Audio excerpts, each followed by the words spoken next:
Përshëndetje miq, mirë se po na ndiqni në podcastin Diskutot me Medias Amfora në këtë episod të 13 të podcastit Diskuto. Ne në fakt do të flasim mbi një tematikë mjaft të rëndësishme, atë të sigurisë energjetike në kohra luftash. Siç e dimë miq, bota domethënë vitet e fundit është zhytur në luftra dhe sigurisht që kjo ka një impakt ke zinxhiri ushqimor, ke energjia e tjerë. Dhe për diskutuar këtë tematikë kaq të rëndësishme, unë kam ftuar inxhinierin elektrik zotin Azmer Dulevic për të folur mbi këtë tematikë kaq të rëndësishme. Azmer, falenderoj që e bërë pjesë e këtij episodi. Falenderoj unë Ruel, sepse kjo është një temë me rëndësi për gjithë qytetarët, edhe pse fatkeqësisht në vendin tonë kujtohen për energjinë vetëm kur nuk e kemi. Po. Pra kur e kemi, nuk kujtohet kush. Dhe kjo është, le të themi, shumë e rëndësishme për qytetarët paktën të marrin vesh 2-3 gjëra që nuk i dëgjojnë në vende të tjera. Patjetër. Edhe një për arsye pse unë fakt I kam qef ato analizat e tuar se ti ndërthuar edhe aspektin teknik me mentalitetin e njerëzve, që sigurisht ato ka një ndërthurje të dyja, pse njerëzit për shembull kujtohen për energjinë dhe për problemet e energjisë në momentin kur nuk kanë, është një pyetje që patjetër duhet shtruar. Megjithatë, duhet ta nis nga ky rast I fundit I pallatet që mori flak në Tiranë. Nëse unë mund të ta shtroja pyetjen do ishte problem shoqëror, institucional apo diçka tjetër. Në fakt, ajo çfarë ne dim është që pavarësisht se pallati ka pas probleme, dhe unë do t'i di nga një ekspert problemet e pallatit, flaka u ndes sepse punonjës të papërgjegjshëm të një supermarketi ndiqnin kartonat në rrugë. Pra mund të flasim vetëm për problem të shtetit që s'ka kontrolluar pallatin apo dhe probleme të tjera shoqërore. Tani unë do ta shpjegoj shumë thjesht për qytetarët në mënyrën time si unë I shtroj çështjet për popullin e thjeshtë. Ktu ka shumë probleme, Ruel. E para njëherë është problemi I institucioneve. Sepse ne aspirojmë të hyjmë në Europë, por kur vjen puna tani, realiteti nuk përputhet fare me atë që ne aspirojmë. Si mund të hysh në Europë ti kur ti nuk ke certifikim të punimeve? Si mund të hysh në Europë ti zotëri kur ti I rrezikon jetën qytetarëve tu? Më lejo ta shtjelloj këtë që sapo thash. Po. E para punës ti s'ke shkallë emergjencë. Gjej një pallat që I ka shkallë emergjencë. Shkallë emergjencës nuk janë vetëm këto klastiket që ti e di shumë mirë, që janë këto metaliket si janë në Amerikë që I kanë parë njerëzit nëpër film. Po kemi edhe shkallë, le të themi emergjencë që janë shkallë, le të themi bunker. Pra që në rast të zjarri, qytetarët dalin dhe mbyllen dyert dhe ato durojnë deri në 800 gradë Celsius. Që mos të presim zjarr fiksen tani, ti zbresim ti marrim zvarr gjyshe tona apo gjysh ritan, dhe ti shpallim heronj zjarr fiksit për punën që ata bëjnë, dhe I rrezikohet jeta. E para kjo. E dyta, po ti nuk ke sensor sinjalizimi zjarri. Nëse bie zjarri, po nuk e more zjarr fiksen vetë në telefon, tu doq pallat. Se mund të edhe të digjet aty dhe asnjëri se merret. Thotë o po digjemi, se është dhe një neglizhencë kjo. Pra e para një duhet të dëgjojmë pak edhe qytetarët. Pra po se more ti në telefon, se mora unë, njeri kalon dhe me duar në xhep atje, te video që qarkullon rrjetet sociale, e peti. Pra po digjet edhe flak, sa I mund po të kishte spostuar pak, ose nëse vetë mund të lajmëronte ti ke dhe do ishte shmangur. Jo, valla vazhdoj punën nesër. Hyrit e kafje, se është një kafe ngjitur ka qenë aty. Sigurisht. Pra, tjetra që ne kemi. Po ne kemi Ruel dhe një gjë tjetër. Vjen keq ta them këtë, po këtu është faji institucioneve patjetër që e nisa, po është dhe faji qytetarëve. Pse është faji qytetarëve? Në rastin fjalë janë 7 godina atje, 7 pallate. U doq një pjesë 30 familje të një godine. Por sot është fakt në të gjithë e pam që ai materiali që është përdorur në fasadë nuk është I duhur, digjet, si letër, direkt. Por po ato pallatet e tjera atje, a kanë njëri material? Se doli kryeministri tha që do t'i bëjë ndërtuesi këto. Dakor, shumë mirë, fati keq I atyre njerëzve atje, problem tjetër kjo. Po këto 300 e ca familje të tjera që e kanë jashtë të shtëpisë tyre të njëjtin material, unë nuk e di si flen gjumë. Si flen gjumë ata? Ja vajti një I papërgjegjshëm e vuri flakën, një shkëndijë elektrike, 1000 arsye tjera. Po për këto çfarë do bëhet? Se nuk e thot askush apo. Ka mungesë ankese nga ana banorëve. Ata banorët atje. Sepse un kam folur për ta në media. Un kam folur për ta në media. Ata vën takim me politikantë, ata vet. Ata s'flasin për sigurinë e tyre. Çfarë preti nga një popull që nuk flet kur rrezikon të digjet brenda? Pse nuk e pyet kush kryeministrin e vendit, ministrin përkatës, o zotëri, po çfarë do bëhet me këta vëlla? S'po them për pallate tjera që kanë njëjtin material, në të njëjtin kompleks. Ata për veten e tyre si rrin me fëmijët atje që flen. Ja vajti dikush i vuri flakën, u dogjën atë. Çfarë di thuash me këtyre njerëzve? Kur këta nuk flasin për veten e tyre, po flas unë tani, unë shtëpinë time se kam ashtu, unë jam rregull. Po. Por nuk duhet përsëri e njëjta situatë. Nuk dua Ruel, sepse po u dogjën ata, unë kam hallën e taksave të mia. Të sigurisht. Se 30 familje atje do marrin bonus qiraja, për 1 vit, për 2, për 3 se varet sa zgjata. Taksa e qytetarëve, po patjetër. Pra, por askush nuk e shikon këtë.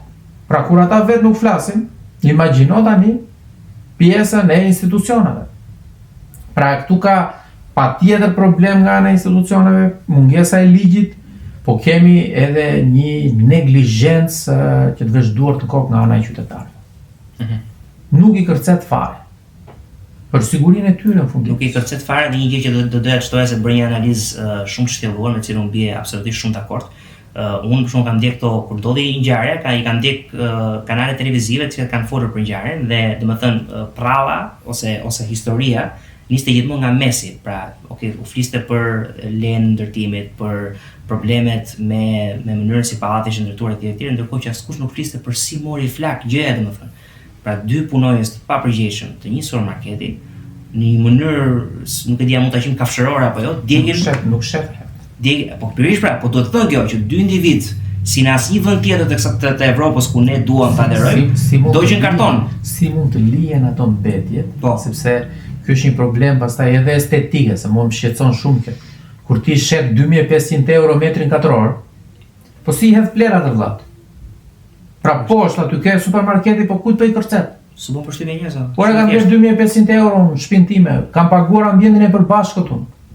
Aty ku ata lën ato plerat aty, unë kam paguar, se nëse ndonjëri nuk e di, ti paguan për 100 metër katror me 2500 euro, 250.000 euro shtëpinë, por në fakt brenda shtëpisë ti nuk ke 100 metër, ti ke 80, ke 85. 15 metër janë ambientet e përbashkëta, shkallët, shesh pushimi i pallatit, që janë paguar dhe që janë paguar zotëri. Kështu që unë tisha atje dhe thoj, merri këto kartona zotëri, hajde ecmi hiqu shktu. Po kush e bën këtë? Se kjo do të bërë pra. Po kjo do të bërë. Pra ti ke jetuar ti edhe shtetash gjerman. Në Gjermanët, një gjë që do të them do ta lë ta për gjithë. Se kam pasaportë. Patjetër. Ndjes, atë e tërheq. Po ke jetuar në Gjermani për një kohë të caktuar. Dhe Gjermanët dallohen për rreptësinë në zbatimin e rregullave. Unë mendoj që ti ishte në Gjermani për shkak, po edhe në vende të tjera të Bashkimit Evropian, nëse një punonjës i një supermarketi do shihet duke djegur plera ose duke djegur kartona, dikush do shkonte ti thoshte, çfarë po bën?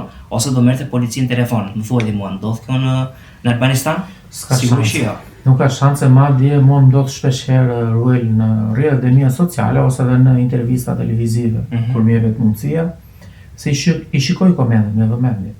Pra dhe mundohem edhe t'i kthej përgjigje një pjesë të qytetarëve, kuptohet atyre që duan të mësojnë, pra që duan të reflektojnë, se tani me atë që e budallëzë të flasën sigurisht. Çfarë di bëjmë, kuptoj se kot humbje kohë. Dhe di ç'm ndodh.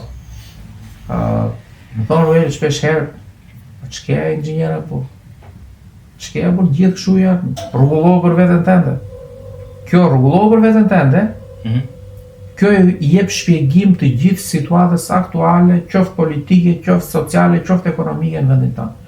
Kjo rregullo për veten tënde, vëlla, kjo do të thotë që mbyllë gojen, bëu pal me këta, vit në ngjelle ti si gjithë tjerët, pasurohu vetë po varja e këtij vendi. Po. Se si do ta kuptosh të rregullo për veten tënde? Pra kur ta thotë një qytetar, të vjedh ty. Sepse këtu ka një problem. Unë kuptoj një gjë, Ruel, me një pjesë të qytetarëve që reagojnë ose le të themi shikojnë vetëm atë interesin e shtëpisë brenda oborrit. Gjë e përbashkët këtu nuk shikohet si pronë. Këtu shikohet si një lop që vetëm ta mjelësh. Vetëm ti marrësh atë qumshin, edhe kaq. Po në fakt, duke mos vlerësuar gjën e përbashkët, po ti do vish përballë faktit nesër që ti s'do kesh, le të themi, minimumin e shërbimeve, nuk do kesh ilaçe, nuk do kesh shkolla, nuk do kesh fonde për rrugë, gjitha me radhë. Por kjo do një ndërgjegjësim. Dhe unë tani kam një pyetje për veten, për ty, po dhe për të gjithë qytetarët që po na ndjekin. A është populli jon i ndërgjegjësuar? A ka filluar ndërgjegjësimi në vetëdijen e kombit ton? Sepse këtu tani shqetësohen për kombe të tjera dhe nuk shqetësohen për hallet tona. Unë nuk e kuptoj dot që më shumë i dhem çfarë ndodh në Irak, çfarë ndodh në Iran, çfarë ndodh në Amerikë, çfarë ndodh në Francë me protesta, çfarë ndodh në Athinë, digjet Athina thonë. E ke parë në rrjetet sociale kur bëjnë protestë fermerët grek.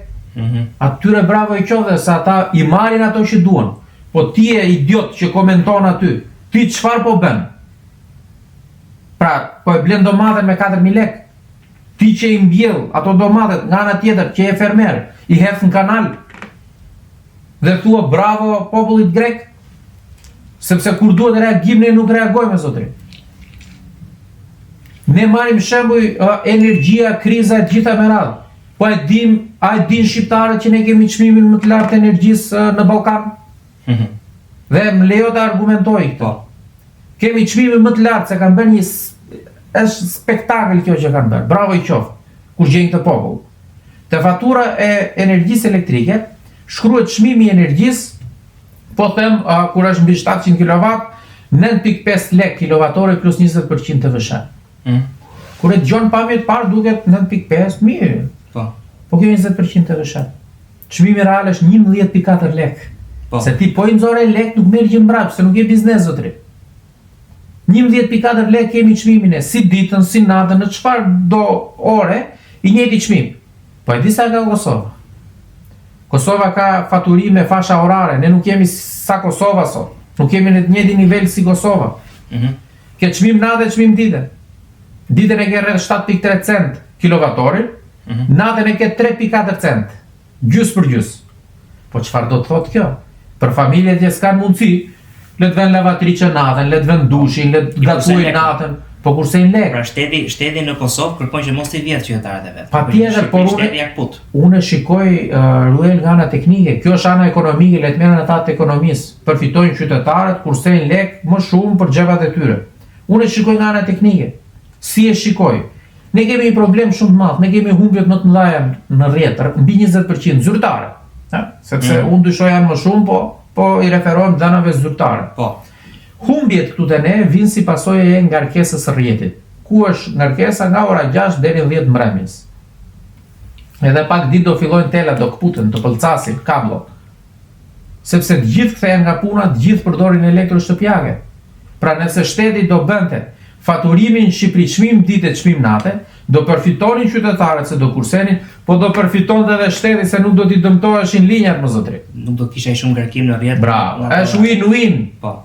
Pra dhe unë kam thënë dhe e them, nëse do ishte në dorën time, ora do ishte faturim çmim ditë çmim natë. Se nuk e bëjnë ta asmerr. Është mungesë vizioni Ruel. Nuk është se duan të e di, po duan të vjedhin. Është mungesë vizioni. Nuk reagon kush këtu valla. Këtu u doq pallati, do harrohet, u harruati, mos sa mu harruat. Është harruar ajo, ka ik. Fare. Pra kur thosha unë që duhet ulet çmimi i energjisë, më thoshin ku bazohesh? Po bazohem sepse po rritet prodhimi, po rriten rezervat hidrike. Doli Rama pasi e thash unë fillimisht 2 muaj më mbas, nuk po them më vodhi mua, mund të jetë rastësi. Po. E uli me 1 lekë. Ishte një tallje e madhe, po e uli. Unë tani bëj thirrje. Zotri, a ka ardhur momenti në Shqipëri të vendoset faturimi me 2 fasha, si e ka Kosova, si e ka Italia, si e ka dhe shumë vende europiane. Se nuk janë, le të themi, budallenjat dhe ne jemi të zgjuar. Le të ndjekim se kanë ca vite më shumë shtetat. Që ata janë budallej, ata që zbatojnë ligjin janë budallej, ne jemi të shkaftë. Jemi të shkaftë. Dhe forta është një gjë që dua të them asmerr se të shumë gjëra interesante, do ta shtroj edhe pyetjen tjetër që të vazhdosh analizën tënde se po më shijonte goxha, por domethënë që kjo pjesa shkaftësisë këtu, në rast se ti ndjek rregullin dhe sistemin, ti quhen budalla njerëz. Në rast se ti përfiton për veten tënde, je i shkaftë. Ti përmendë pjesën e energjisë elektrike, pak a shumë e njëjta gjë është edhe me naftën. Pra, nga analiza që kam lexuar unë, gjysma e çmimit të naftës që ne kemi më të shtrenjtë në Ballkan, në proporcion total me fuqinë vlerëse të shqiptarit është taksa. Pra si mundin taksat gjysma naftës? 300 lekë ose 130 lekë ose 1.3 euro shkojnë taksë. Po. Pra nga çmimi që qytetarët për çdo litër i hedhin automjetit, është gjysma është taks. Ndërkohë, se ti përmendë pak ndërthurjen e problemeve teknike me një farë mënyrë probleme shoqërore. Çfarë dëgjojmë ne në rrjetet sociale, ti ke një rrjet, domethënë ke një ndjekje masive dhe besoj e sheh nga njerëzit që njerëzit fajsojnë klasën politike. A ka ardhur koha që intelektualet të bashkohen dhe të thonë jo, fajin nuk e ka klasa politike, fajin e ka shoqëria? Një ndër ata jam unë që kam thënë fajin e ka populli. Nëse do duam që të dukemi bukur te teleshikuesi tani, te këta që po na dëgjojnë, që po na ndjekin, bashkombasit tanë, në çdo cep i botës. Do thosha që jo, nuk e ka populli, e kanë këta politikanët, se kështu dukesh bukur, a? Por tani të gënjej veten, të gënjej tyre. Ne të gjithë e dim që faji është i popullit, zotëri.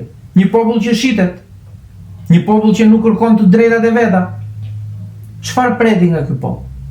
Ai po pret zgjedhjet e radhës.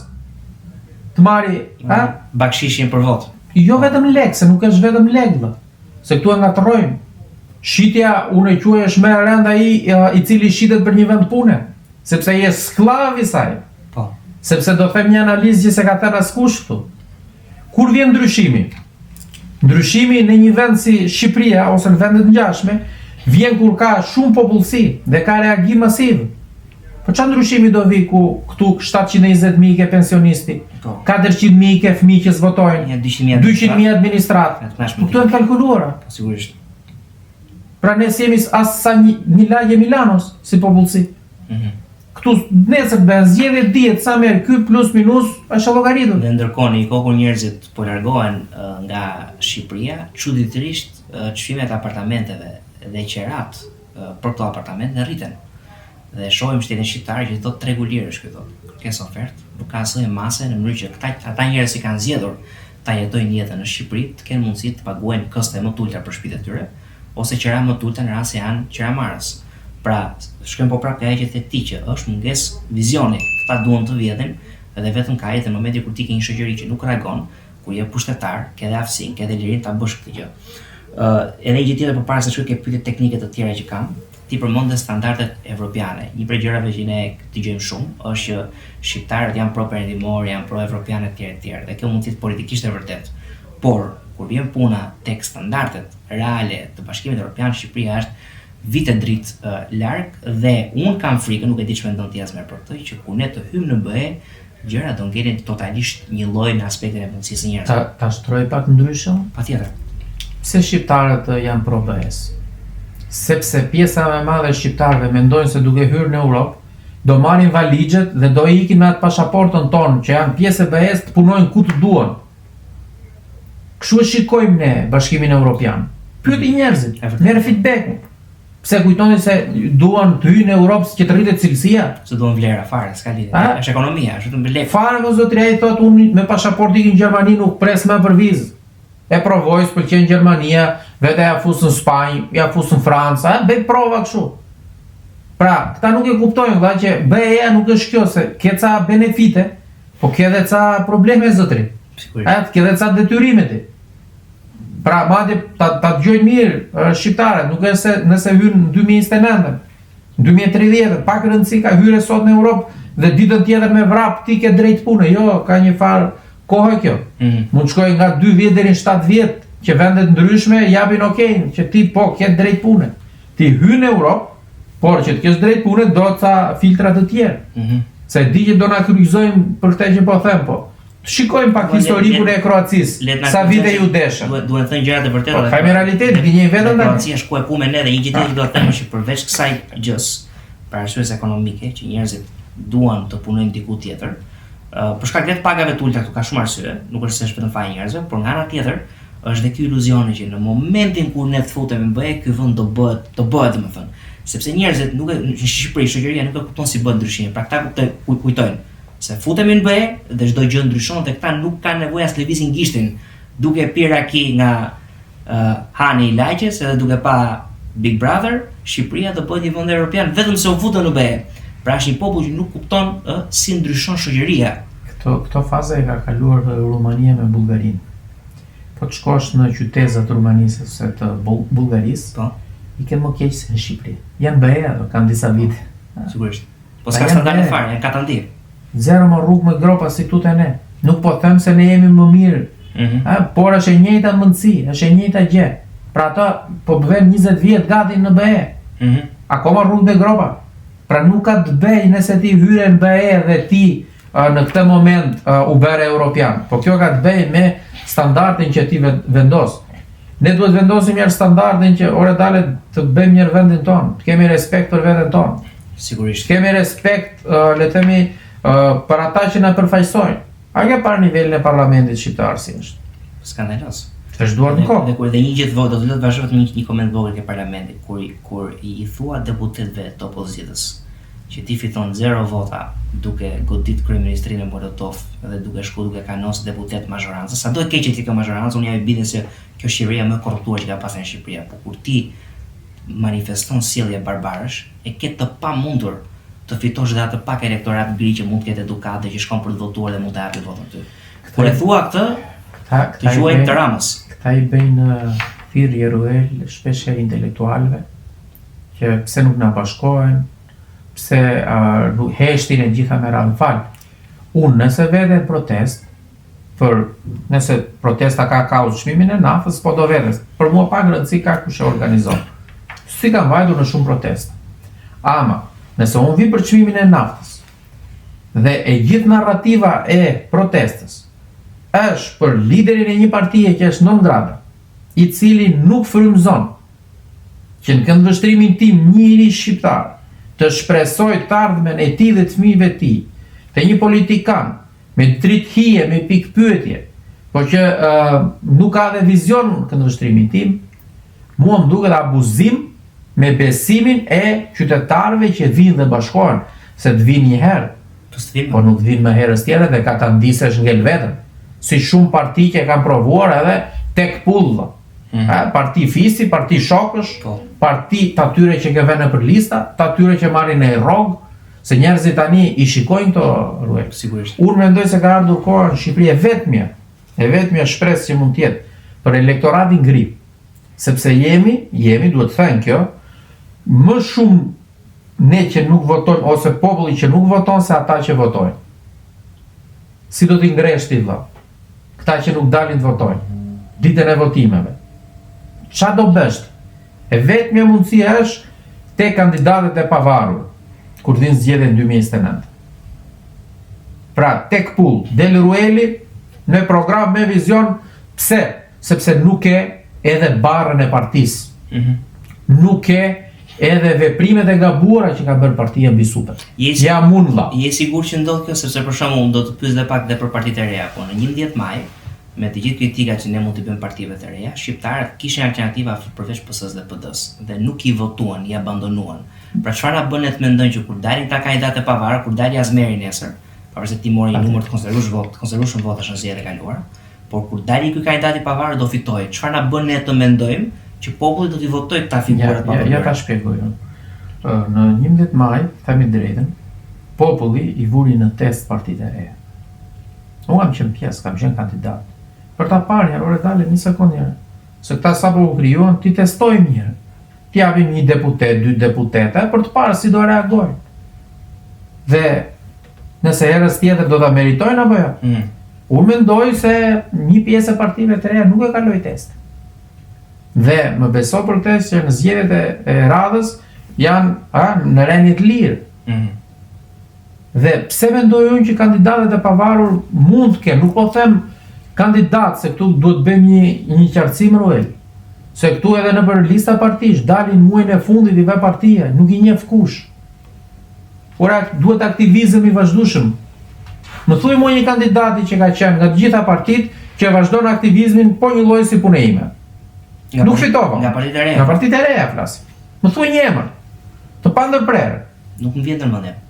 Dhe më bën abi që ke partitë një gjithë vogël do të them përpara se të lë të vazhdosh atë argumentimin tënd. Partitë e reja për shembull flasin që partitë e vjetra nuk riciklohen, nuk fusin, nuk përfshin të rinj, nuk bëhen reflektime. më thuaj një parti të re që ka bërë zgjedhje. Asnjë. Gjithë janë të emëruar. Dhe që ka bërë reflektim mbas rezultatit të zgjedhjes. Ne kemi parë parti që thoshin do marrin 15 deputet. Po. Kur përfundon me një deputet duhet bësh një reflektim apo do të kesh zero. Pra janë parti fisje, por parti shoqërie. Pra nuk i ndan këta asgjë apo se asgjë një lloj. Pra shoqëria se u largova. Po. Se u largova unë zotëri. Mora 5 vota, pak rëndësi ka. Sa vota mora? Por unë e di që në politikë shpërblehesh në bazë të votave që merr, jo në bazë të shoqërisë me kryetarin. Ç'm duhet mua kush është kryetari? Sot je ti, nesër vjen tjetri. Nëse ti nuk frymëzon me, do hapësh krahun zotëri. Unë jam politik sepse mendoj se ndajmë të njëjtin vizion. Po jo se kush i bën më shumë fresk kryetarit, se çfarë kuptimi ka kjo? Se më thonë tani shpesh herë pse asnjëherë nuk i bashkohesh për desë, më shikojnë opozitar, unë bëj opozitën time valla. S'kam nevojë për parti, fare. Madje me parti është problem.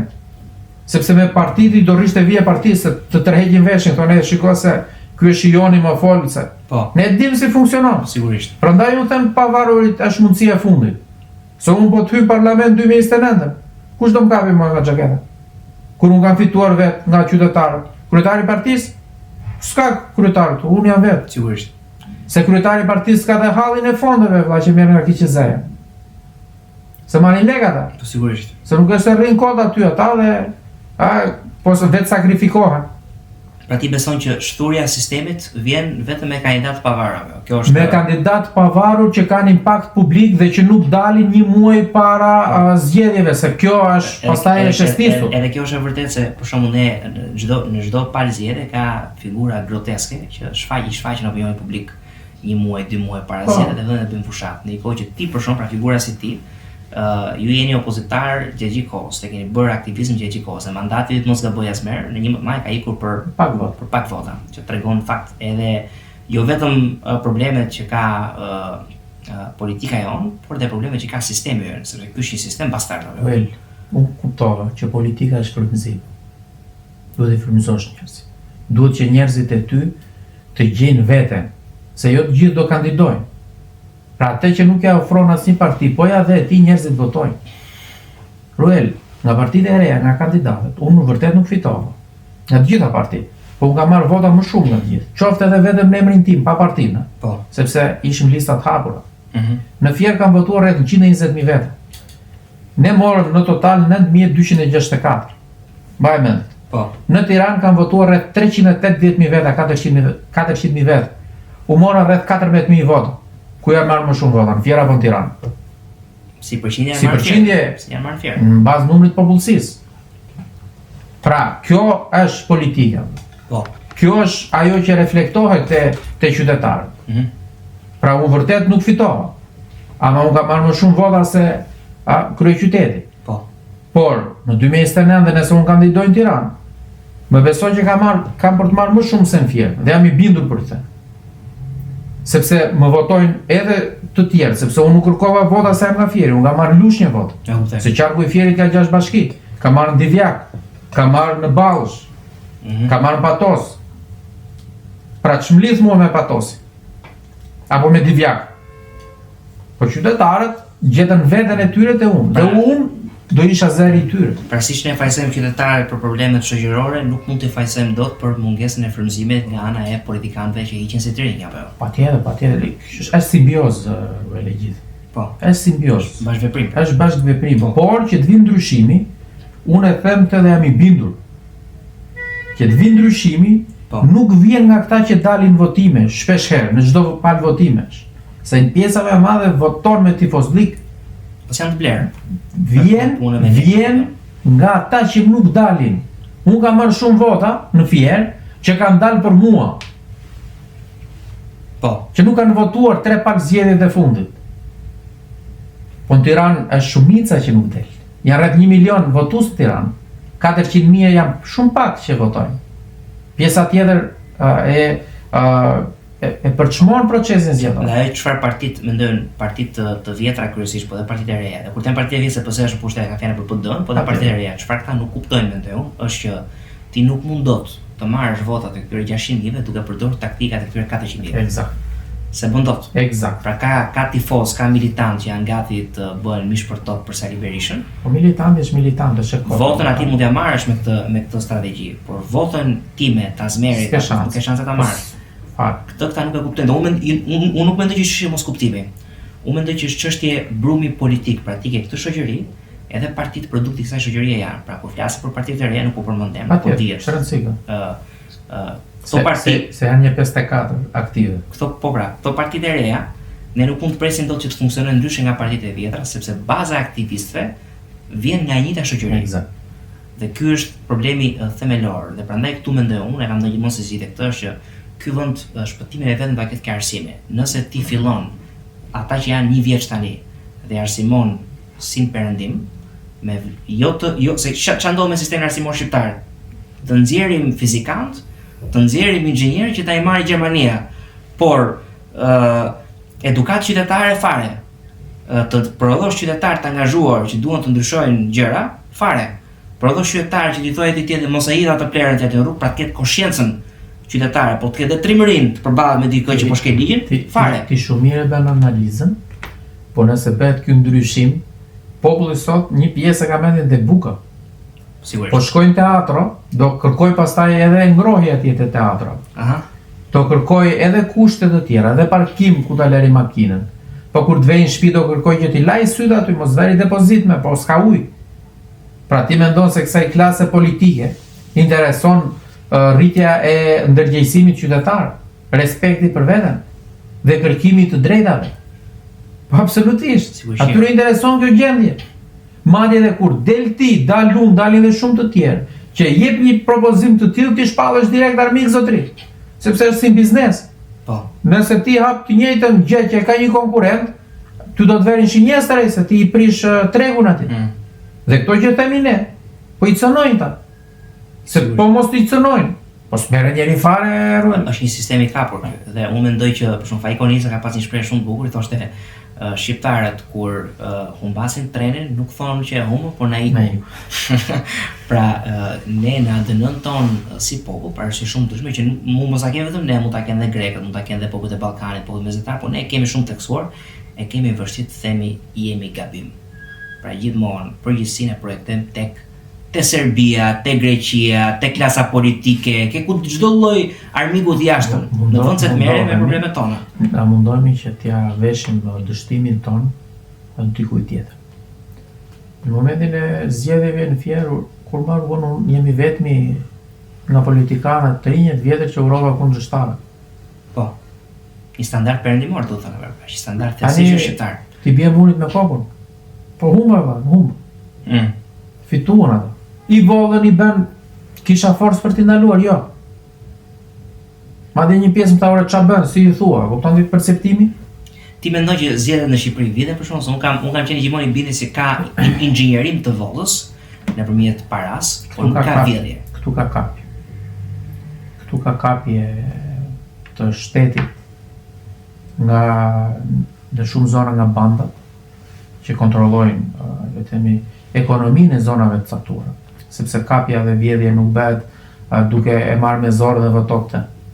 Bëhet me shumë mënyrë. E para njëherë me ata që pranojnë shiten, një pjesë shiten. Një pjesë i premtohet legalizim, benefite, po këto benefite janë duke shkelur ligjin zotri. Se themi ne pse mbin këto ndërtimet pa leje. Po sepse i lënë vetë që ti marrin vota. Sigurisht.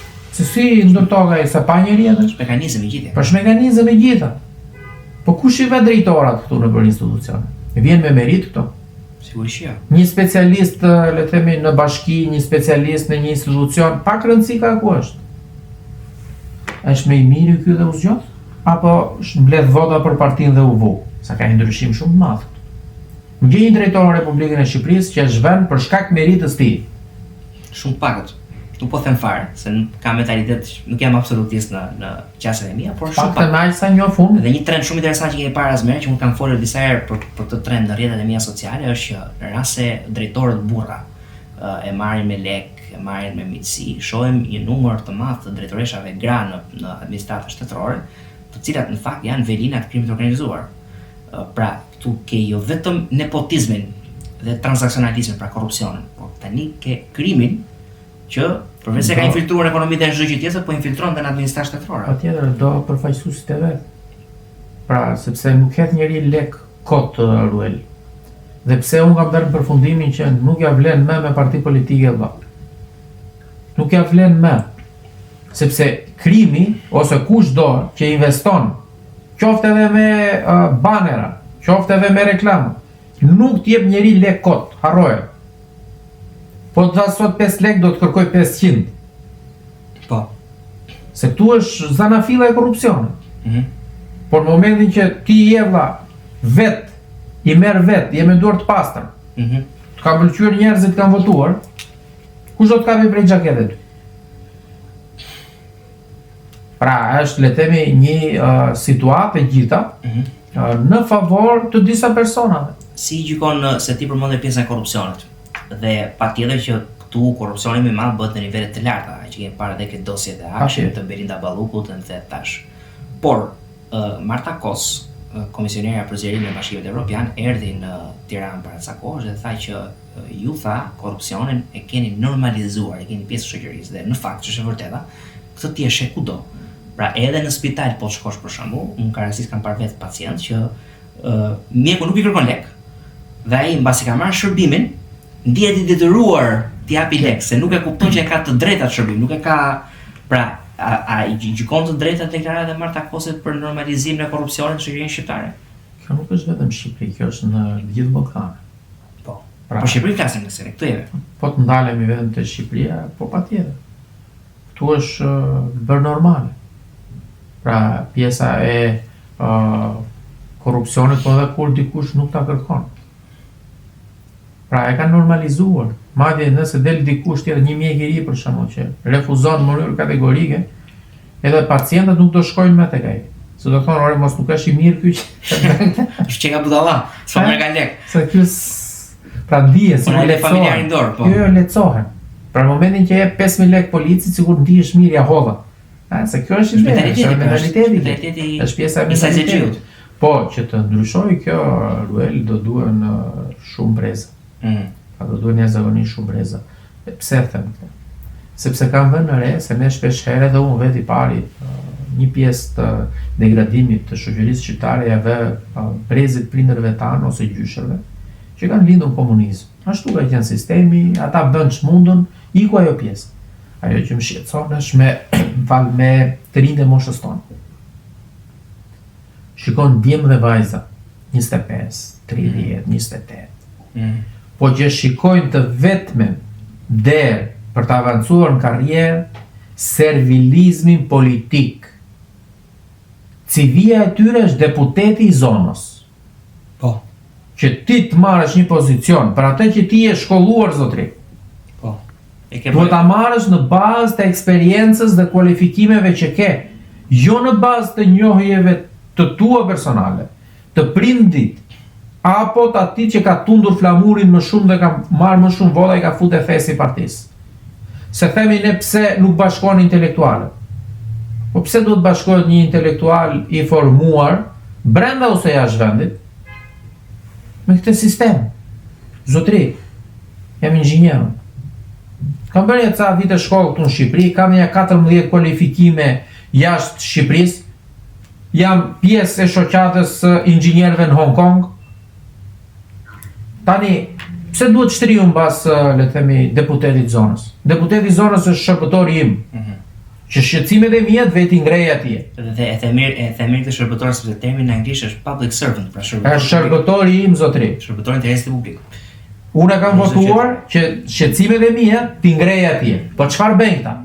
Këta duke qenë se janë infantil politik, këta e vetmja gjë që bëjnë, ngren, le të themi, pjesën e zenkave, të stisurën në vështrimin tim në parlament.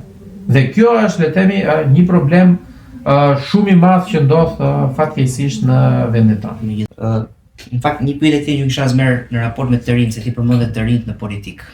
Dhe them shumë të drejtë që ti ke të rinj 25, 28 vjeç, 30 vjeç, të cilët domethënë ka një lloj karrierizmi ose një ambicie që është anormale për të rinj, sepse në fakt të rinj zakonisht duhet të jenë idealist Për shembull, se ti përmendë Ballkanin, po çfarë po ndodh në Serbi tani? Kush janë ata që po i bëjnë protestat masive kundër Vučićit? Janë të gjithë të rinjt. Pse s'dalin të rinjt këtu të palidur me partitë politike? Pra, të tregon që me vërtet ky mund të jetë një fenomen ballkanik, por Shqipëria e ka thelbësisht të problem, sepse ti shet të rinjt të dalin në Serbi, një vend poashtë korruptuar me krim të organizuar etj. Por në Shqipëri të rinjt nuk dalin.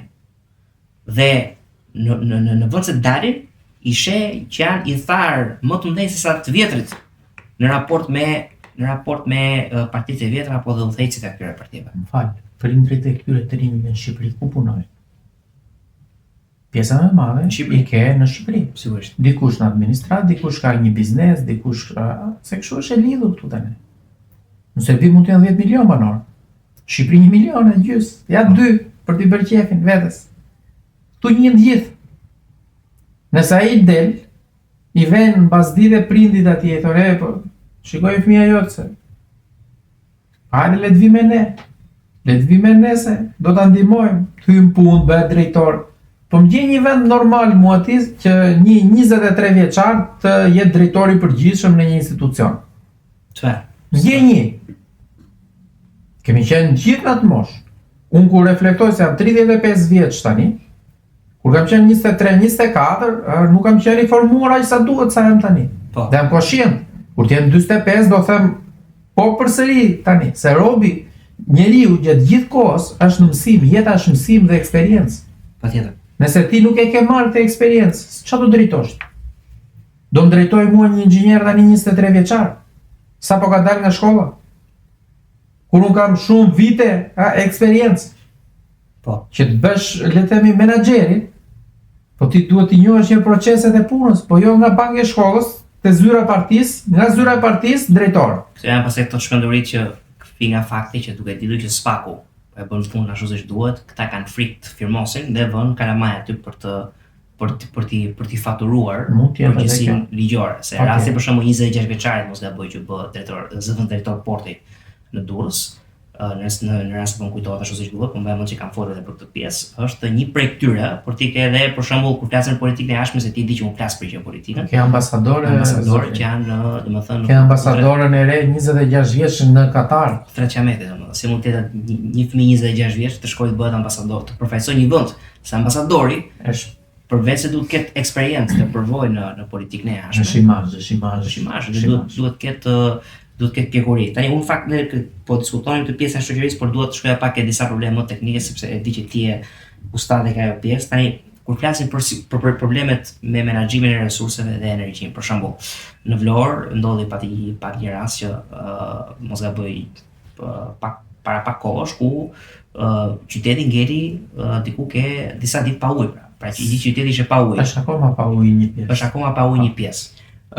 Ose për shembull kur flasim për përmbytjen e qyteteve shqiptare, ti e di për shembull që Durrësi është një qytet që përmbytet në mënyrë të vjueshme, ka mungesë kolektorësh apo gjëra të tjera, mund ta diskutojmë. Pra, cilat janë problematikat më themelore me menaxhimin e resurseve në Shqipëri? Po nis nga e fundit. U përmbyt Durrësi, u përmbyt edhe një pjesë e fshatrave të Fierit se doli lumi Sema. Pse u përmbyt? Sepse shpesh herë kanalet janë të bllokuara. Me plera, inerte, gjitha me radhë. Tani është periudha perfekte që këto drejtorit, le të themi të kanalizimeve, ujësjellësi e gjitha me radhë për bashki, të çonin eskavatorët në masë për të bërë pastrimet. Ku janë eskavatorët sot? Se është rreth çmimi i naftës, punojnë me naftat. Po. Ku janë sot? Se këta i çojnë eskavatorët kur i ka vajtur uji qytetarit deri në fyt. Pastaj kemi edhe një gjë tjetër. U përmbyt Durrësi. Sa veta dolën shesh? Në protestat qytetare që u thirrën, unë e kam ndjekur. Pra nëse ty përmbytet shtëpi dhe ti nuk del, ç'a pret? Dal unë që të vi nga Tirana? Sigurisht. Për ty? Kur ti nuk ke respekt dhe vetë besim për veten tënde? Sepse unë mendoj edhe diçka tjetër, mund gaboj në këtë. Po një pjesë ka thënë, "Ok, u përmbytëm, marrim ca fonde nga bashkia, blejmë divane të reja, bëjmë ca gjëra, se s'kam pas në planat ati ndryshojnë." Po. Thonë jemi mirë. Çdo vit përmbytje, bëjmë arredim në një gjë, se s'ka shpjegim tjetër logjik. Se çfarë duhet të ndodhi ty më shumë kur ti të përmbytet shtëpia, kur ty të digjet shtëpia, kur ti nuk ke ilaç, kur ti nuk gjen parkim, kur ty të merret prona dhe ti nuk flet. Tani për çfarë je thjesht frymor? Thjesht e merr. Se tani në fund ditës ka dhe një problematik tjetër Vllazmer. Supozojmë që njerëzit dolën, unë jam dakord me ty që dakord njerëzit nuk dalin, por unë pra ne e doja përgjigje në aspektin teknik, sepse shoh që mënyra se këtu janë bërë qytetet, si është ndërtuar këtu, e bën të pamundur rregullimin teknik në rast se ka njerëz që dalin në rrugë dhe ka presion ndaj shtetit. Rregullimi teknik, kur ti ke ndërtuar mbi kanal, ke zënë kanalin zotëri, tëra këto që janë prishi. Po. Për 10 familje, apo 100 familje, apo 1000 familje, të paralizohet një qytet i gjithë, s'mund të ndodhi. Nuk mund të ndodhi kjo në vend normal. Pavarësisht se si është dhënë leja, nuk po i hyj, se këtu jepen për vota se, nuk i bën brenda natës ata fsheu. Prishi vëlla, pastroj këto. Por problemi është që këtu thjesht kjo neglizhohet dhe kalon. Po. Pra derisa të ndodhi përmbytja e radhës. Pra dursi skandal është tmerr. Në shiun e parë të vete ujë deri në gjut. Madje po ta mendosh në vetëm përmbytesh ja këtu ku jemi ne, në zona pak më lartë e qytetit. Se s'po themi kneta. Po. Kemi Vlorën, s'ka ujë. Po si mund të jetë një qytet tani? Në kohë kur rezortet mbin dhe Vlora i shitet të huajve si një parajs ku mund blesh shtëpi dhe mund kalosh pushime. Eksakt, pa ujë. Ti s'ke ujë të lash syt mëngjes. Po. Siç është rasti i atyre vilave, do ta vila kanë dëgjuar për këto vila që janë ne nuk po ja përmend me emër, që janë afër tekut që nuk kanë ujë. Janë bërë vila pa ujë. Për shqiptari thjesht mjafton që të duket dhe njerëzit mendojnë që shiko ka vilë, po pavarësisht se s'ka ujë. Ti nuk je në qendër të Tiranës nuk e ujë, rrugën e Durrësit. Po mos kesh depozita ti s'ke ujë në mbrëmje. S'ke ujë. Dhe këto krallat me furnizim 24 orë me ujë janë le të themi për ata që e dinë që s'kan ujë, po prap nuk e pranojnë që s'kan ujë. Sepse partia ta jep ujin, partia ta mbyll ujin. Mjafton që të jetë partia jonë. Se këtu ka edhe diçka tjetër. Ai nuk ka ujë, thotë po pse ai tjetri do na bjeri ujë? Po ti provoja njëra zotëri. Iku një vit nga zgjedhja. Ja, edhe pak ditë vjen 11 maj. Ai kemi një vjetorin, festë e madhe. 140 deputet, po i fuz gjithë. Më thuaj një projekt ligj që kanë bërë për sigurinë e qytetarëve. Këta që kërkojnë certifikimin elektrik. Më thuaj një që e ka çuar atje në parlament. Pse nuk e çojnë? Po se s'ka tender kjo zotëri. Sepse kjo e detyron atë ndërtuesin që ta bëjmë me cilësi punimin. Si ka tender dhe ka dhe mungesë përgjegjësie nga ana e partive opozitare. Opozita për të. Çfarë bën PD në parlament? Ziret me deputetët e tjerë. Se s'ka ide. Bllokon karriget, bllokon foltorën, kërkon interpelanca pa asnjë kuptimi, pa asnjë lloj, s'ka asnjë sensi. Dhe ndërkohë deputetët atje janë zgjedhur për një qëllim, vetëm një qëllim, që ta adresojnë këto problematika në rrëmjet ligjit. Nuk e bëjnë, se deputeti është ligjvënës. Patjetër. Dhe kjo ka të bëjë me një gjë që, okay, dakord, politika në rregull, por siç e thotë ti shqiptarët bëjnë sikur, por këtu çdo gjë, çdo sistem implementohet mbrapsht. Pra ligji është një lloj maske prej parafine që vihet aty dhe ta kemi, por nuk zbatohet realisht. Kontrata është një gjë që ti e shkruan, por varja e kontratës e zgjidhin vetë. Edhe deputet llogu kështu ashtu. Çështja është kushti servilose më shumë kryetarit. Po vajhalli për të bërë atë punë që do ta realisht ta bëjë deputeti, që është adresimi i problematikave në rreth ligjit. Bie dakord tani me mua që ti ke më shumë të drejtë në atë që thua, ose në veprimin tënd se je tek pulli i pavarur? Se nuk të kap kush nga xhaketa? Çështja është a fiton do të jepa pavarur, sepse për shkak një gjë që ti the është votat merren, është vërtet, por mungojnë dhe resurset. Komisionerët janë të partive politike në Shqipëri, ky është sistemi. Kush do t'i numërojë votat? Këtë mendoj edhe unë para se të kam. Këtu nuk është çështja e numërimi, i hapa unë kutit në fjerë, 24 vota ishte, e gabim njerëzor. 24 vota, që mua me kishin hequr, pa drejtësisht, është gabim njerëzor. Ta me realitetin e 120.000 vota, 24 vota, po sigurisht është gabim njerëzor. Ke marrë gabimit. Pra, është logjikisht, e pranueshme. Nuk është problemi dhe numërimi. Problemi është sa të hyj vota në kuti. Se nëse ai shitet para ose kërcënohet, aty s'ke çaj bën, jo ligji tjetër po kushdo. Ktu është pastaj pjesa e prokurorisë. Unë jam nga ata që kam mbështetur fuqimisht SPAK-un. Po të them realitetin tani si e mendoj Ruel, nuk jam pro 100% SPAK-ut. Dhe më lejo të argumentoj këtë. Më thuaj një politikan që është dënuar për presion apo për blerje votash në Republikën e Shqipërisë. Më thuaj një emër. Se ne themi janë shitur e zhberë dhe opozita thot, po kush i bleu këto? Sigurisht. Por mos harroj që SPAK-u është e vërtetë që thua ti që kur vjen puna tek krimet elektorale, duke ditur që prokurorit e rrethave nuk ngriti një skuadër, në Fierë çoi prokuror SPAK. Ata ngritin një skuadër, por mos harro.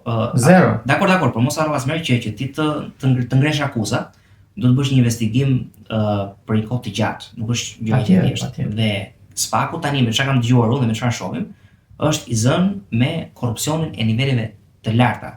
Nuk ka kalu akoma ke blerja votës. Unë mendoj që një ditë SPAK-u do shkojë dhe ke blerja votës. Sepse krimet që po hetohen tani janë krime të para shumë viteve. Dosjet e Akshit janë krime para shumë viteve. Dosja Partizani është krimi para shumë viteve. Por unë që kandidova, se nesër mund ta faktojmë mbas 5 vitesh SPAK-u që janë blerë, le të them, ose ti tërsuar votat e mia. Ti dëmin e ke pësuar. Ç'a ndryshoi jo tek unë si individ, po te ata që më votuan mua që donin që unë t'i përfaqësoja. Shiko, ndryshim ka, sepse ndryshim është vudu drejtësia në vend, sidoqoftë, ne drejtësi se kemi kot. Patjetër. Por për shembull, kur ti vret dikë, nuk ka ndryshim dënohesh as dënohesh ti se ai ka vdekur tjetri. Patjetër. Prap ka një impakt në shoqëri apo? Se tregon që s'do ta bësh më. Jo, ka një ndryshim. Lejo të kundërshtoj. Patjetër. Se nuk është një lloj kur arreston në moment ose mbas disa ditësh dhe mbas 20 vjetësh. Sigurisht. Se njerëzit tonë ja këtu vriske dhe s'tkapën. Është çështje e perceptimit te qytetarët. Dhe unë prandaj e them këtë pjesë. Pra duhet të ndëshkohet. Pra unë kam qenë nga ata që thosha ka zbritur Ministria e Infrastrukturës në terren Fier, në kundërshtim me ligjin. Po çdo një drejtor i ERS apo i OSHA-s të mbledhi vota. Se këtu nuk e ndajnë dot, se këtu është një vije shumë e hollë që nuk ndajnë dot partin nga shteti. U tha dhe në progres raportin e OSB-ut direkt për zgjedhjet që ne kemi analizuar në detaje, kam bërë një analizë për atë. Ku kemi folur pikërisht për këtë gjë, pra që raporti thoshte partia dhe shteti në 11 maj u bën një. Tani pyetja që kam për kolegët e opozitës është, kjo partia dhe shteti u bën një vetëm në 11 maj apo kështu ka qenë mot? Kështu ka qenë. Çfarë pret nga opozita që s'ka bërë një analizë pse humbi? Sotri, Partia Socialiste është 326.000 vota plus Partisë Demokratike, partisë opozitare më të madhe në vend. Dhe pra bën analizë vetëm tani. Ti si parti opozitare, si do e barazosh partinë, nuk po them ta kalosh. Je 326.000 vota më pak me të njëjtët njerëz, me të njëjtën strategji hidh Molotov për kundërzi. Humbet në këndvështrimin tim. Se dhe nëse ndonjëri ka votuar me idenë se mbase duhet për ndryshimin, nuk të voton më herës tjetër. Dhe ka dhe një paktërsi publike asmerr mendon, sepse tash ne unë dhe ti njohim eksponentë opozitës, se mund të jenë kemi folur me ta jashtë kësaj bisede dhe çfarë të thonë shumica atyre që jamë ke drejt, po s'kemi ç'a bëjmë. Pra, domethënë në momentin kur ti nuk e kurajo politike për t'i thënë sa gjëra, kjo do të thënë e bën të pamundur ndryshimin dhe ke grupimi jot politik, dhe ke partia jote. Unë nuk e njoh zotin Saliani për shkak personalisht, nuk është se kam ne konsiderat politike për këtë, por më pëlqen fakti që po ka faksione brenda PD-s që po kërkojnë që ajo parti të bëjë zgjedhje tamam. Që ajo parti të mos mbajë më tjetër kryetar që ka 30 vite. Një kryetar, që ajo parti të ketë mundësi të pranojë faktin që ka humbur zgjedhjet në 11 maj. Dhe ky është problemi. Një parti e cila i fton intelektualë, një parti që i fton të rinjt, hyn në garë në primare, votohen nga njerëzit, nga baza, dhe kur vjen puna nuk i vën listë, ndryshojnë listën në momentin e fundit, ç'a preti nga ajo parti? Dhe i bën thirrje intelektualëve për çfarë? Që duket bukur dhe cool në televizor. Po se këta të marrin të përdorin imazhin dhe kur vjen puna nuk të vën listë kur. Të spostojnë. Po. Kush hyn politikë është qenie politike. Pra unë po kandidova, unë kandidoj të fitoj, nuk hyj në listë për të plotësuar numrin. Të fitojmë mbi imazhin tim, të përdor imazhin tim, të ha unë baltën e 30 e ca viteve të Partisë Demokratike dhe të këtyre që më ndajnë tenderat. Po. Se më thonë shpeshherë pse nuk bashkohesh me opozitën. Me çka opozitë bashkohesh?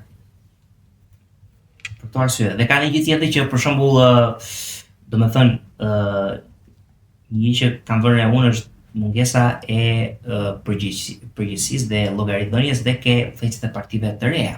Pa dashur të përmendim emra dhe figura, por në momentin kur ti thua që unë po mora votat, domethënë po mora votat dhe po fitova, do ta lë mandatin dhe e marr i dyti pas meje, normalisht ti duhet të mbash përgjegjësi për këtë deklaratë që e ke thënë disa herë. Në të kundërt, çfarë të bën të ndryshe nga udhëhecit e dy partive të mëdha?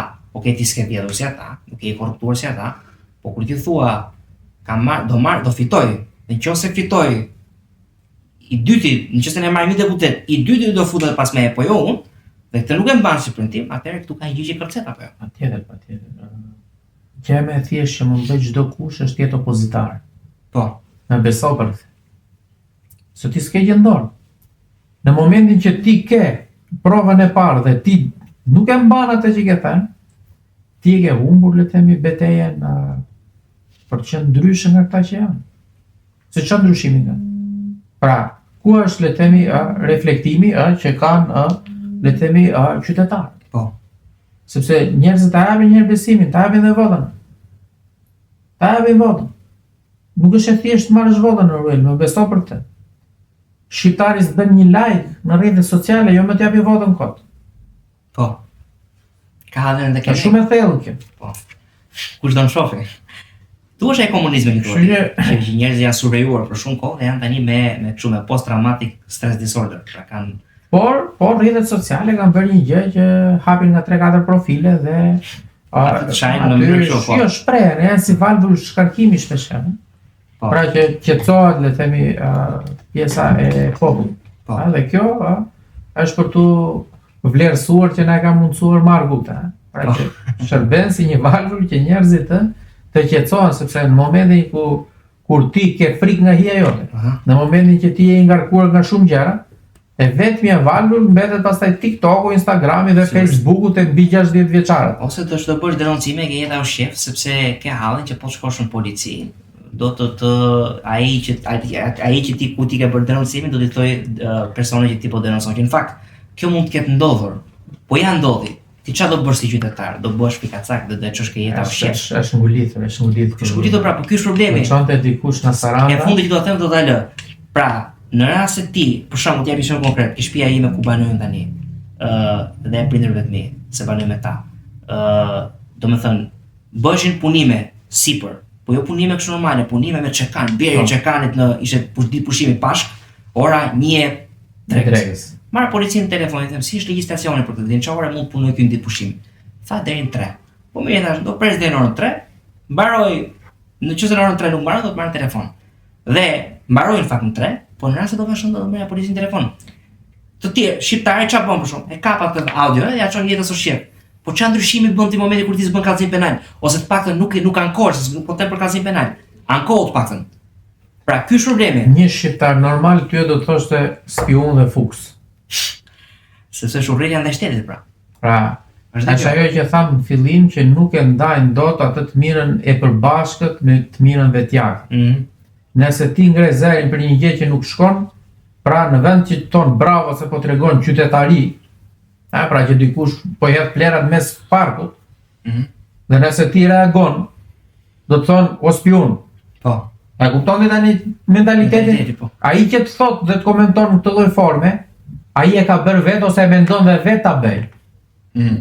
Pra se ai që mbron një hajdut, një politikant korruptuar, ai e mendon vetë në të ardhmen veten nëse i vjen në një gjendor për ta bërë atë veprim. Dhe ka shumë njerëz që urrëtin ndaj politikanëve, nuk e kanë se po i vjedh politikanët. Po vjedhin ata pra. Si pikërisht. Pra duan ata të duhet ishin ata pjesë e tokës. Një kjo dhe tjetra. Un kam, domethënë, janë shumë libra që flasin për urrëtin që populli mund të kenë ndaj shteteve. Që ti e ke shëdën në Shqipëri këtë, domethënë, urrëtin ndaj sistemit. Megjithatë, çfarë vëre unë që është absurde, rritet me 100 lekë çmimi i biletës autobusit një kompani private që operon me gjithë problemet që mund të ketë kompani private. Namizi, 100 lekë të qelbra, 200 lekë të qelbra. Namizi. Kurse kur të kërkoni evazori që ka zaptuar hapësirën publike atje, një tokë publike që e bën parkim privat, në kundërshtim me ligjin dhe ai kërkon 2000 lekë sa herë që ti parkon atë çdo ditë, zero, asgjë.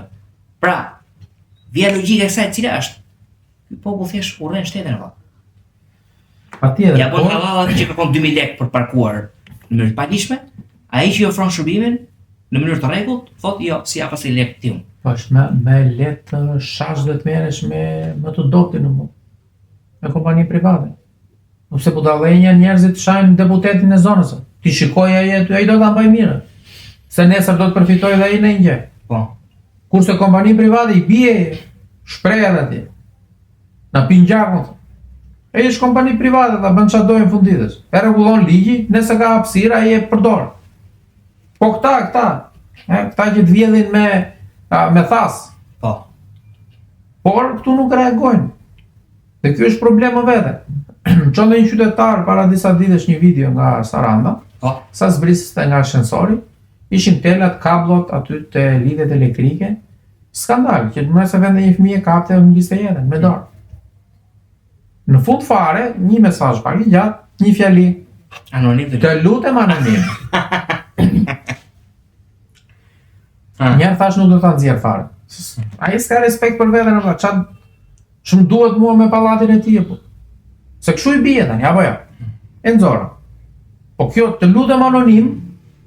Po njerëzit shiko, unë qesha sepse është absurde, por mos harro që edhe absurditeti ka arsye dhe vetë strukturale.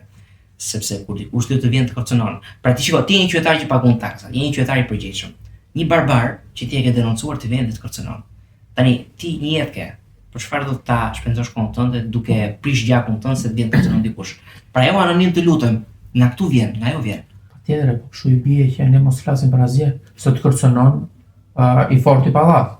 Të kërcënon ai që të ka zaptuar parkimin. Të kërcënon drejtori i spitalit, të kërcënon drejtori i policisë. Po më fal, për çfarë jeton ti? Do vdesin njerëzit po i plas zemra nga frika mos zotri. Për të drejtat që atyre i takojnë. Po. Pra po nuk folet ti, do flasun? Po nuk folën ata që rrezikojnë të digjen atje te kompleksi. Pra duhet unë të dalë në shesh për ata. Që të them hiqja fasadën, zhvishja dhe vendos material të duhur. Po. Ata nuk vinë se. Kam frikë ata, se ta kemi mirë. Konsumohu ti, folti. Se më thonë mua, inxhinier folti. Po mirë, unë flas ato që mendoj unë, jo çfarë do tjerë. Po.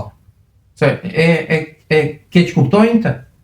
Pra unë flas atë që unë mendoj se ka impakt publik dhe duhet bërë. Jo hallin tënd, personal. Jo, populli shqiptar, edhe ne kemi ardhur në fund të kësaj bisede, por një gjë do të them dhe do ta marrë mendimin tënd. Shoqëria shqiptare, mendoj unë, është një shoqëri shumë feudale. Pra si ti përmendet fortin e pallatit, fortin e lagjes, deputetin e zonës që të zgjidh punë, të fut në punë etj. E njëjti mentalitet mendoj unë asmerr dhe duhet ta di mendimin tënd, e shqiptari ka kur vjen fjala të ndryshimit shoqëror. Pra mendon që ka 4-5 feudal në thojsa që kanë faqe Instagram dhe flasin unë, ti, tjetri, x, y, z dhe ja u çojmë këtyret. Dhe të flasin ta për ne. Ndërkohë që bota, dhe kur themi bota nuk flasim për Mozambikun, flasim për Perëndimin.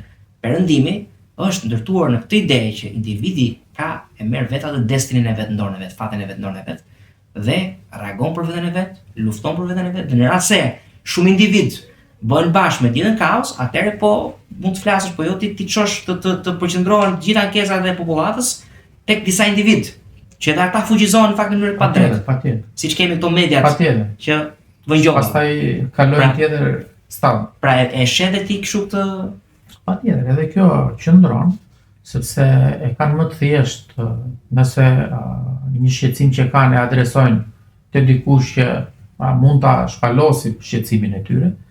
Dhe kjo vjen edhe nga pafuqia dhe mosbesimi tek shteti, do të themi edhe këtë gjë. Po. Pra se nëse dikush të çon ty Ruel një çështje që e shqetëson në komunitet, dhe ty ka besim, dhe te shteti jo. Dhe kjo është një nga arsyet, por kjo që të ndryshoj do dojë kohë perceptimi publik. Sepse jemi edhe në kohën e rrjeteve sociale, ka më të thjeshtë aty ta bën një share, një koment, një mesazh. Dhe kjo realisht do doj kohë. Dhe unë jam i bindur për këtë. Se ne themi do hyjmë në Europë, do vi ndryshimi. Po që të bëhet ndryshimi tani mendor për problemet që ka, le themi, një klasë shoqërore e caktuar, do doj kohë, sepse këtu i kanë manipuluar shqiptarët me politikë, i kanë manipuluar me fe, i kanë manipuluar, le themi, me moralin e shqiptarit, me besën e shqiptarit. Budalliqe me ok, pra, pa pikëlidhje. I kanë manipuluar dhe vazhdojnë akoma, se mua një gjë nuk e përtyp dot. I bëhet padrejtësi shumë banorëve dhe nga që nuk duan ta prishin me shtetin, thonë do gjykojnë me kanun. Çike këtë, ç'a do të thotë kjo me kanun? Kafshëri. Ç'a do të thotë kjo në vitin 2026? Sepse ti do ta kesh mirë me deputetin, ti do ta kesh mirë me shtetin, se nuk ta mban të ndjekësh rrugën ligjore, po kërcënon me kanun. Ç'është kjo me kanun? Ku je ti? 1500 tani këtu ti. Se ti ke kanun, unë besoj diçka tjetër. Pra, unë besoj një traditë tjetër, si i bie, për çfarë shteti këtu? Për çfarë i kemi ligjet ne? Për çfarë janë institucionet? Pra, po nuk ndryshuan këto perceptimi për këto gjërat, ne do vazhdojmë po një lloj. Pra, dhe kjo është e tmerrshme, të paktën këndvështrimin tim, sepse diku ka merakun. Do shkoj dhe 3 vite shpejt, do vi 2029. Kam hallë se do bëjmë po të njëjtin gabim qytetarët shqiptarë. Votojmë po ignorantët, votojmë prapa ata që s'kan folur 4 vite, se përdorin një gjesh, djali jonë, është gocejon kjo. Do ta votojmë ne. Me rënd tribalizmi pra. O zotri po ma thoshin lushje mua. Ti inxhinier djekim çuni mirë po. Kemi vajzën tonë për lushjen. Ajo vajza e tyre s'ka thënë një fjalë. 2 herë ka folur është Bermeme, se s'po i përmend emrin. Është Bermeme 2 herë që ka folur. Iku një vit. Ku e kanë vajzën e tyre edhe për problemet në lushje? Që spitali pediatria atje e ka zënë myku. E çon fëmin për ta shëruar, me temperaturë merr një sëmundje tjetër se si dihet. Dhe kam frikë se në 2029 do thonë prap, shiko se kemi vajzën tonë. Ç'a di thuash tani? Nuk e çaj thua. Kështu që në fakt me këtë nuk kemi çaj themi, është mënyra më e mirë për ta mbyllur, ndërsa sepse në një farë mënyrë shoqëritë që nuk duan të ndihmojnë veten, në një farë mënyrë duhet të realisht të gjejnë atë momentin ku pilafi nuk marr ujë dhe ndoshta në atë moment mund të ketë një lloj thirrjeje për të bërë një ndryshim. Megjithatë Azmer, unë të falenderoj shumë që bëre pjesë e këtij episodi. Ishte kënaqësi dhe sa më shumë sukses. Shumë faleminderit dhe për ty gjithashtu dhe gjithmonë bëjmë biseda të këndshme. Miq të Media Sanfora, ju falenderojmë që na ndoqët në këtë episod dhe së bashku do të shihemi herën tjetër.